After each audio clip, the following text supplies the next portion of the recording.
வணக்கம். வேந்தரின் ஒரு நாள் ஒரு பொழுது இரவு செய்திகளுக்காக ஷமீனா. முதலில் தலைப்புச் செய்தி. முதல்வருக்கு நோய் தொற்று கட்டுப்படுத்தப்பட்டுவிட்டது. வீடு திரும்பும் நாள் பற்றி முடிவு செய்யப்படவில்லை என அப்போலோ மருத்துவமனை தலைவர் தகவல். கணக்கில் வராத பணம் வைத்திருப்போர் தப்ப முடியாது. ஜப்பானில் பிரதமர் நரேந்திர மோடி எச்சரிக்கை.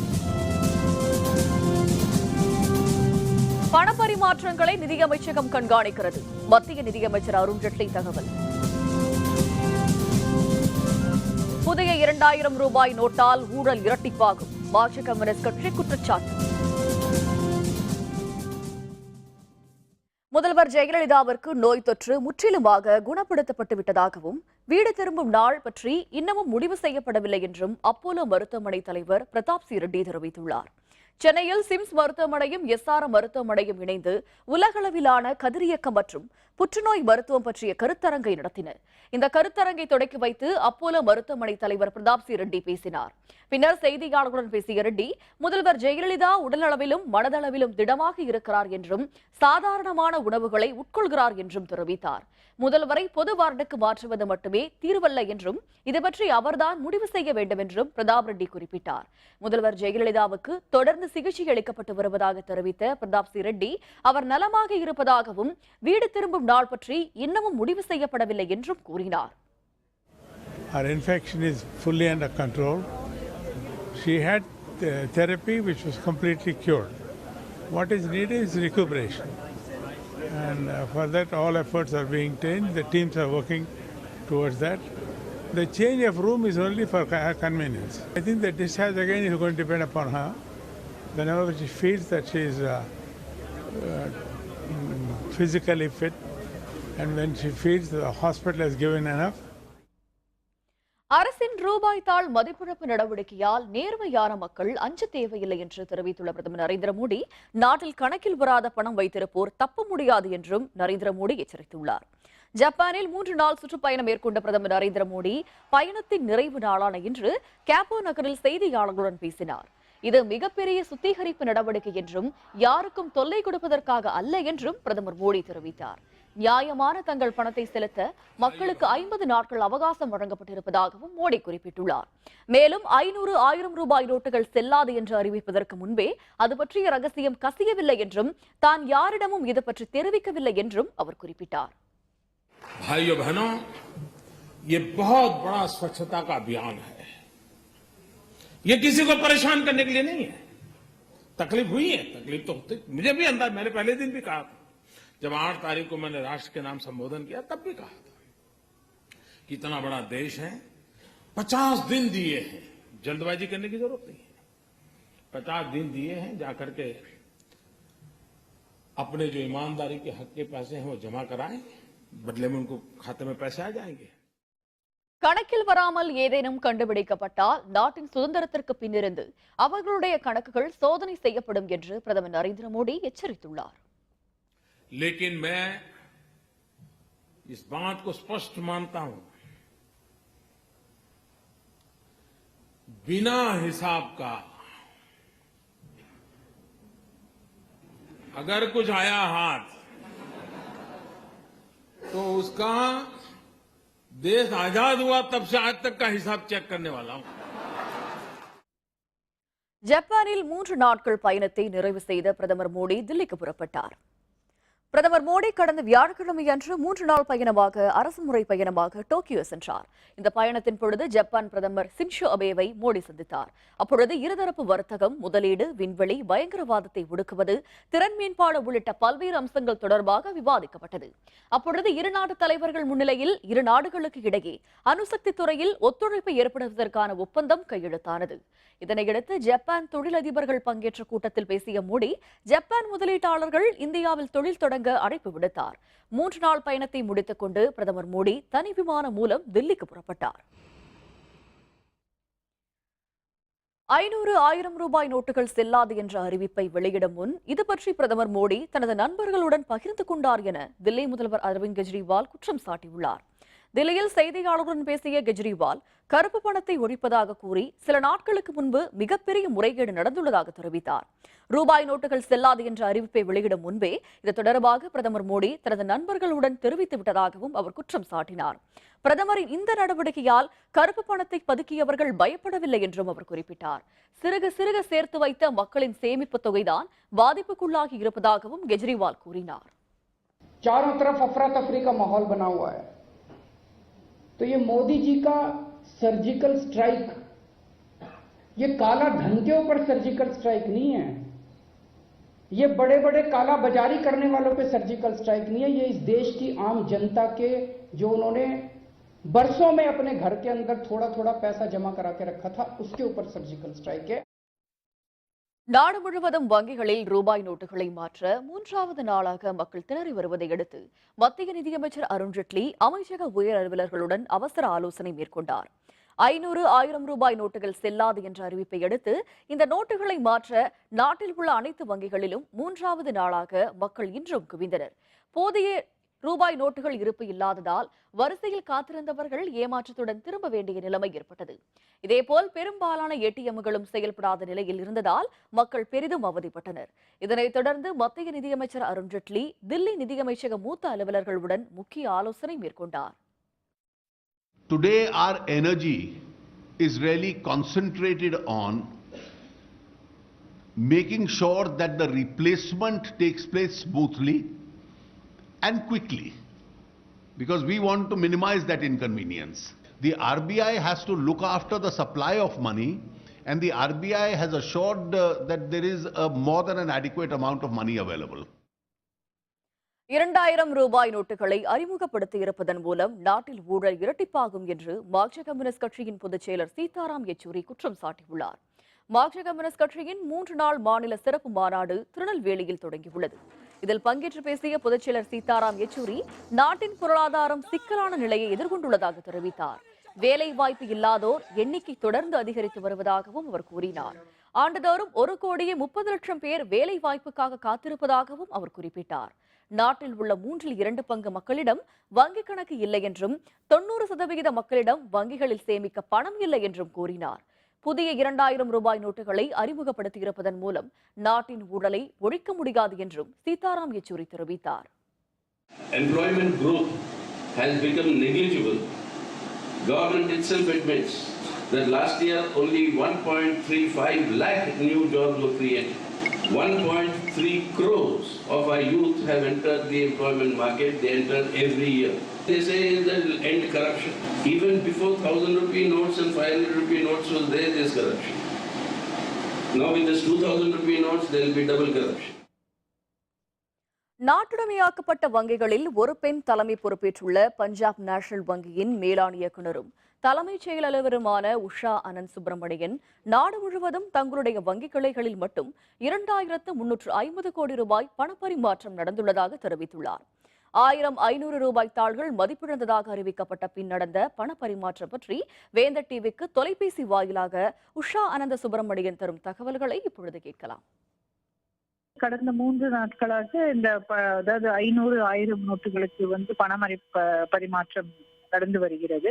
அதாவது 3 முறைகள் இருக்கு இதுல. பரிமாற்றம் அப்படின்னு கவுண்டர்ல இந்த 4,000 ரூபாய் வரை 500, 1000 நோட்டு பணத்தை மாத்தின்னு போனவங்க இதுவரை நாங்க இன்னி 6 மணி வரை 30 லட்சம் டிரான்சாக்சன்ஸ் ஆயிருக்கு எங்களுக்கு 1,163 கோடி ரூபாய்களுக்கு. அடுத்தது மக்கள் தங்களது வங்கி கணக்கிலிருந்து பணம் பெற்று செல்கின்றனர். அது 20 லட்சம் டிரான்சாக்சன்ஸ் ஆயிருக்கு 1,100 கோடி வரை இன்னி 6 மணி வரைக்கும். அதுக்கப்புறம் ஏடிஎம் வழியாக ஒரு 10 லட்சம் டிரான்சாக்சன் ஆயிருக்கு 94 கோடி. டெல்லியில 4 இடத்துல 4 வேன் போட்டிருந்தோம். பெரிய பெரிய மருத்துவமனைகள் வாசல்ல எதுக்குனாக்கா நோயாளிகளை சார்ந்தவர்கள் அவர்களுக்கு ஒரு உதவியா இருக்கிறதுக்காக 4 வேன் டெல்லியில போட்டிருக்கோம். சென்னையில ஒரு வேன் போட்டிருக்கோம். இதுக்கு மிகுந்த வரவேற்பு உள்ளது. எல்லாருக்கும் நம்ம பரிவர்த்தனை பண்ண முடியும், அது பணமாற்றம் பண்ணி கொடுக்க முடியும். எங்களுடைய ஸ்டாஃப் ரொம்ப ஒத்துழைச்சு இதுல வேலை பண்றாங்க. பொதுமக்களுடைய இது சப்போர்ட்டும் ரொம்பவே இருக்கு. அவங்களும் புரிஞ்சிட்டு இருக்காங்க. இதை வந்து அடிதடி பண்ணா கிடைக்காது, நம்ம வந்து லைன்ல நின்று ஒழுங்கா பண்ணா கிடைக்கும். அவங்கள்ட்டையும் ஒரு இது இருக்கு, ஒரு முயற்சி எடுத்து அவங்களும் வந்து ரொம்ப எங்களுக்கான ஒத்துழைக்கிறதுனால அவ்வளவா நீங்க பாத்தீங்கன்னாக்கா பல கோடி மக்கள் இதுல வந்து லைன்ல நிக்கிறாங்க, எல்லாம் பண்றாங்க. ஏன்னா 2 பக்கத்துல இருந்தும் இதுல வந்து ஒத்துழைப்பு இருப்பதா இது வந்து ஒரு கொஞ்சம் சுமூகமாகவே நல்லாவே போயிட்டு இருக்கு. வரும் டிசம்பர் 30ஆம் தேதி வரை வங்கிகளுக்கு விடுமுறை கிடையாது என்று வெளியான தகவலை ரிசர்வ் வங்கி மறுத்துள்ளது. 500, 1000 ரூபாய் நோட்டுகளை மாற்றவும் வங்கியிலிருந்து பணம் எடுக்கவும் ஏராளமானோர் அனைத்து வங்கிகளின் கிளைகளிலும் 3வது நாளாக ஏராளமானோர் குவிந்தனர். இதனையடுத்து கூட்டத்தை கட்டுப்படுத்தும் வகையில் வங்கி வாயில்களில் காவல்துறையினர் பாதுகாப்பு பணியில் ஈடுபடுத்தப்பட்டனர். இதனையடுத்து வரும் டிசம்பர் 30ஆம் தேதி வரை வங்கிகளுக்கு விடுமுறை இல்லை என ரிசர்வ் வங்கியின் சென்னை மண்டல மேலாளர் அறிவித்துள்ளதாக தகவல் வெளியானது. இந்த தகவலை ரிசர்வ் வங்கி மறுத்துள்ளது. ஏடிஎம் செயல்படாததால் மக்கள் பெரும் அவதி. 3வது நாளாக நீண்ட வரிசையில் காத்திருந்த மக்கள். விவரம் விளம்பர இடைவேளைக்கு பிறகு.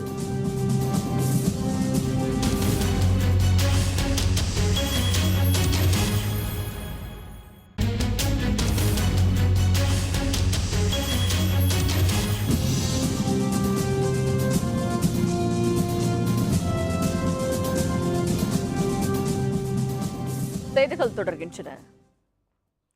16வது உலகளவிலான கதிரியக்கம் மற்றும் மருத்துவம் தொடர்பான கருத்தரங்கை அப்போலோ மருத்துவமனை தலைவர் பிரதாப் சி ரெட்டி சென்னையில் தொடங்கி வைத்தார்.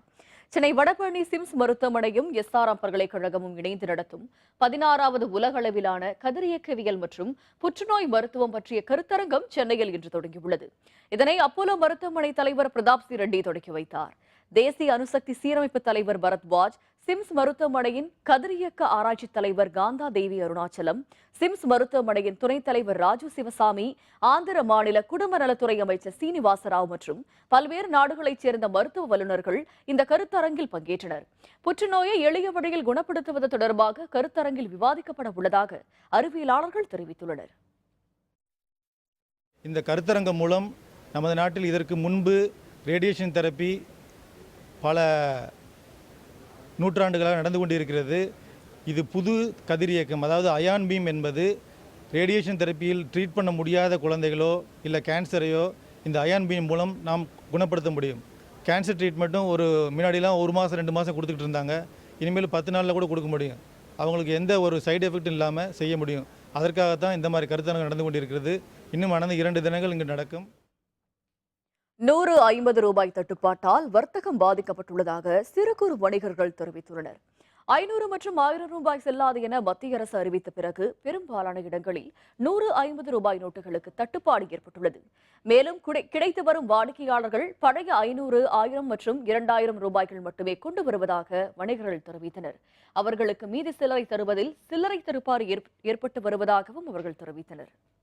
500, 1000 ரூபாய் செல்லாதுன்னு அறிவித்ததுலேருந்து வியாபாரம் 80% பாதிக்குது. இன்றைக்கி ஒரு 100 ரூபா 150 ரூபாய்க்கு பூடு வாங்குறவங்க 500 ரூபா கொடுக்குறாங்க. அவங்களுக்கு ஒரு 300 ரூபா நம்மளால் கொடுக்க முடியல. அப்போ 100 ரூபா ரொம்ப தட்டுப்பாடாக இருக்குது. 100 ரூபா ஃப்ரீயாக இருந்துச்சுன்னா இந்த இது பாதிப்பு இல்லை. இதேபோல் வீட்டிற்கு தேவையான பொருட்கள் வாங்க பழைய 500, 1000 மற்றும் புதிய 2000 ரூபாயுடன் கடைகளுக்கு சென்ற சில்லறை இல்லை என்று கடைக்காரர்கள் வாங்க மறுப்பதாகவும் மக்கள் கூறியுள்ளனர். வாங்கிட்டோம்னா அந்த அளவுக்கு சில்லறை கொடுக்க எங்களுக்கு முடியலங்கிறாங்க. அதுக்காக நாங்கள் கூட மேற்கொண்டு பொருட்கள் வாங்குற சூழ்நிலை வருது.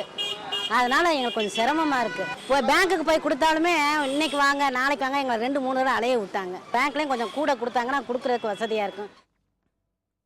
மத்திய அரசின் அறிவிப்பை அடுத்து போதுமான அளவு பணத்தை வங்கிகளில் எடுக்க முடியாத காரணத்தினால் திருப்பூர் பின்னலாடை நிறுவனங்களில் பணிபுரியும் தொழிலாளர்களுக்கு வார ஊதியம் கொடுப்பதில் சிக்கல் ஏற்பட்டுள்ளது. வங்கிகளில் நிறுவனங்கள் பெறும் தொகை ஒரு நாளைக்கு 10,000 என்று நிர்ணயம் செய்யப்பட்டுள்ளதால் நிறுவனங்களில் தொழிலாளர்களுக்கு இன்று வார சம்பளம் கொடுப்பதில் சிரமம் ஏற்பட்டுள்ளது. குறிப்பாக நிறுவனங்களில் தனி ஒருவருக்கு வார ஊதியம் 5,000 என்றால் அவருக்கு 1,500 ரூபாயிலிருந்து 2,000 வரைதான் மட்டுமே கொடுக்கப்பட்டு வருகிறது. இதனால் அன்றாட தேவைக்கு கூட பணமின்றி தவிப்பதாக தொழிலாளர்கள் தெரிவித்துள்ளனர். ஏடிஎம்ல எடுக்க முடியாத சூழ்நிலையில் இருக்காங்க. ஒரு 500, 1000 கொடுத்தாலும் கடையில் வாங்க மாட்டேங்கிறாங்க. அதாவது சிரமமான சூழ்நிலையில் இருக்காங்க. அதனால் திடீர்னு வந்து மாற்றவும் முடியல, திடீர்னு போய் ஏடிஎம்ல எடுக்கவும் முடியல. பணம் இருந்தும் வந்து சூழ்நிலையில் வந்து செலவு பண்ண முடியாத சூழ்நிலையில் இருக்காங்க, சிரமமான சூழ்நிலையில் இருக்காங்க. வங்கிகளில் புதிய ரூபாய் நோட்டுகளை பெறுவதற்கு 3வது நாளான இன்றும் மக்கள் நீண்ட வரிசையில் காத்திருந்தனர். செல்லாது என்று அறிவிக்கப்பட்ட 500, 1000 ரூபாய் நோட்டுகளை மாற்றுவதற்கு கடந்த 3 நாட்களாக மக்கள் கூட்டம் வங்கிகளில் அலைமோதுகிறது. நாகை மாவட்டத்திலும் வேதாரண்யம், வேளாங்கண்ணி, தரங்கம்பாடி, மயிலாடுதுறை, சீர்காழி ஆகிய இடங்களில் 2 நாட்களாக ஏடிஎம்கள் செயல்படவில்லை. இதன் காரணமாக இன்று காலை முதலே மக்கள் நீண்ட வரிசையில் காத்திருந்து புதிய ரூபாய் நோட்டுகளை மாற்றி சென்றனர். 8ஆம் தேதியிலிருந்து பணம் எடுக்கக்குள்ள ரொம்ப கஷ்டமாக இருக்குது. 2 நாள் 3 நாள் ஒர்க் ஆகணும்னு சொன்னாங்க. இன்னை வரைக்கும் ஒர்க் ஆகல. பேங்க்லேயும் கியூவில் ரொம்ப 3 மணி நேரம் 4 மணி நேரம் 5 மணி நேரம் நிற்க வேண்டியதாக இருக்குது. இன்னும் சகஜ நிலைக்கு இன்னும் வரல. ஏடிஎம் ஓப்பன் ஆனால் கூட அதில் ஏதோ மக்கள் டெய்லி செலவுக்குனாச்சும் அன்றாடம் 2000, 3000 செலவுக்கு தேவையான எடுத்துப்பாங்க. 4-5 நாள், ஒரு வாரமாக அப்படியே ரொம்ப தேங்கி கிடக்கு. எல்லாமே அனைத்துமே தேங்கி கிடக்கு. சின்ன சின்ன பொருள் கூட வாங்க முடியல. அதனால் வீட்டு தேவைகளையும் எதுவும் செய்ய முடியல. வீட்டு வேலைகளே பார்க்க முடியாமல் வந்து மணிக்கணக்கில் நிற்க வேண்டியதாக இருக்குது. நின்னாலும் அந்த 2000 ரூபாய் கொடுத்தா அந்த 2000 ரூபாய் எங்கே எடுத்துகிட்டு போனாலும் சேஞ்சு தர மாட்டேங்கிறாங்க. கையில் இருக்கிறது 500 ரூபாய் எடுத்துகிட்டு போனால் கடைகள்லேயும் ஃபுல்லாக வாங்கிங்க, சில்லறை தர மாட்டேங்கிறாங்க. நாங்கள் வீட்டில் இருக்கிற நாங்களாம் ரொம்ப அவதிப்படுறோம். 100 ரூபாய் நோட்டுகளுக்கு ஏற்பட்டுள்ள தட்டுப்பாட்டால் வேலையில்லாமல் தினக்கூலி பெறும் கட்டுமான தொழிலாளர்கள் தவித்து வருகின்றனர்.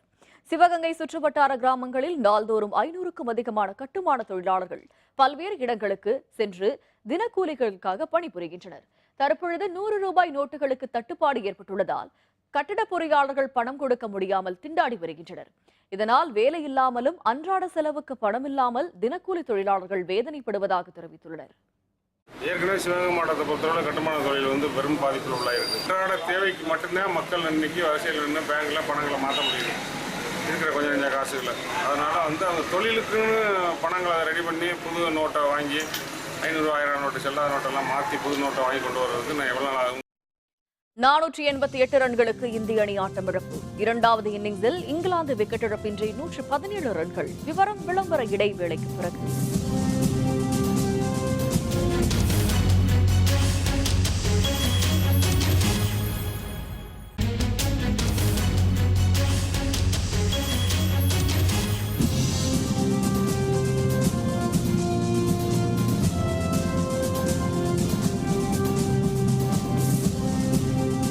செய்திகள் தொடர்கின்றன. இனி அயலக செய்திகள்.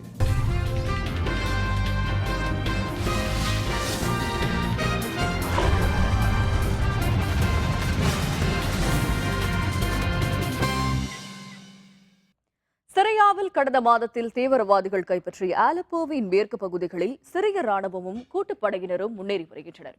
அல்மெனியன் மாவட்டத்தை முழுவதுமாக மீண்டும் சிரிய அரசு ஆதரவு படைகள் கைப்பற்றிவிட்டதாகவும் அருகே உள்ள தஹியத் ஆசாத் மாவட்டத்திற்குள் முன்னேறி இருப்பதாகவும் சிரிய ராணுவ வட்டாரங்கள் தெரிவித்துள்ளன. ராணுவத்தின் முன்னேற்றம் தொடர்பாக வெளியிட்ட காட்சி பதிவுகளில் மிக கடுமையான சண்டைகள் நடைபெறும் காட்சிகள் இடம்பெற்றிருக்கின்றன. போர் விமானங்கள் பறந்து கொண்டிருக்கும் சூழலில் பெரிய அளவில் புகையிடும் காட்சிகள் இடம்பெற்றுள்ளன. எனினும் அல்மெனியன் பகுதியில் ராணுவம் முன்னேறியுள்ள பொழுதும் இந்த பகுதியின் முழு கட்டுப்பாட்டையும் தன்வசம் கொண்டு வரவில்லை என்று தீவிரவாத அமைப்புகள் தெரிவித்துள்ளன. இரு தரப்புமே எதிரிகளுக்கு பெரும் சேதம் விளைவித்ததாக கூறி வருகின்றன.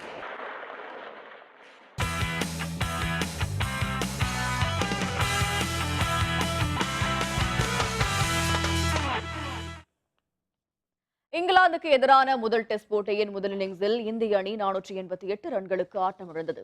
இங்கிலாந்து அணி 163 ரன்கள் முன்னிலை பெற்றுள்ளது. இந்திய இங்கிலாந்து அணிகளுக்கு இடையே முதல் கிரிக்கெட் டெஸ்ட் போட்டி குஜராத் மாநிலம் ராஜ்கோட்டில் நடைபெற்று வருகிறது.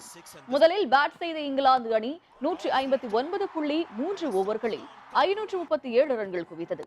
அதிகளவாக Ben Stokes 128, Joe Root 124, Moeen Ali 117 ரன்களை குவித்தனர்.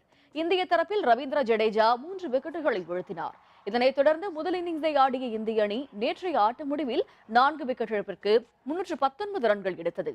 இன்றைய ஆட்டத்தை இந்தியா தொடர்ந்த பொழுது 13 ரன்களில் ரஹானா ஆட்டமிழந்தார். ஹிட் விக்கெட் முறையில் விராட் கோலி 40 ரன்னில் அவுட் ஆனார். இதனைத் தொடர்ந்து அஸ்வின் சாஹா இணை பொறுப்பாக ஆடியது.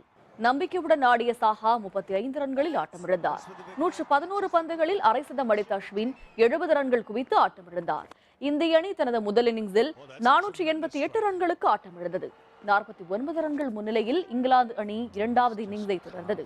இன்றைய ஆட்ட நேர முடிவில் விக்கெட் இழப்பின்றி இங்கிலாந்து அணி 114 ரன்கள் எடுத்தது. இதனால் 163 ரன்கள் முன்னிலை பெற்றுள்ளது. மீண்டும் தலைப்புச் செய்திகள். முதல்வருக்கு நோய் தொற்று கட்டுப்படுத்தப்பட்டுவிட்டது. வீடு திரும்பும் நாள் பற்றி முடிவு செய்யப்படவில்லை என அப்போலோ மருத்துவமனை தலைவர் தகவல். கணக்கில் வராத பணம் வைத்திருப்போர் தப்ப முடியாது. ஜப்பானில் பிரதமர் நரேந்திர மோடி எச்சரிக்கை. பண பரிமாற்றங்களை நிதியமைச்சகம் கண்காணிக்கிறது. மத்திய நிதியமைச்சர் அருண்ஜேட்லி தகவல். புதிய 2000 ரூபாய் நோட்டால் ஊழல் இரட்டிப்பாகும். மார்க்சிஸ்ட் கம்யூனிஸ்ட் கட்சி குற்றச்சாட்டு. இத்துடன் வேந்தரின் ஒரு நாள் ஒரு பொழுது இரவு செய்திகள் நிறைவடைந்தன. மீண்டும் இரவு 10 மணிக்கு கண்ணுறங்கும் வேளை இரவு செய்திகளில் சந்திப்போம். வணக்கம்.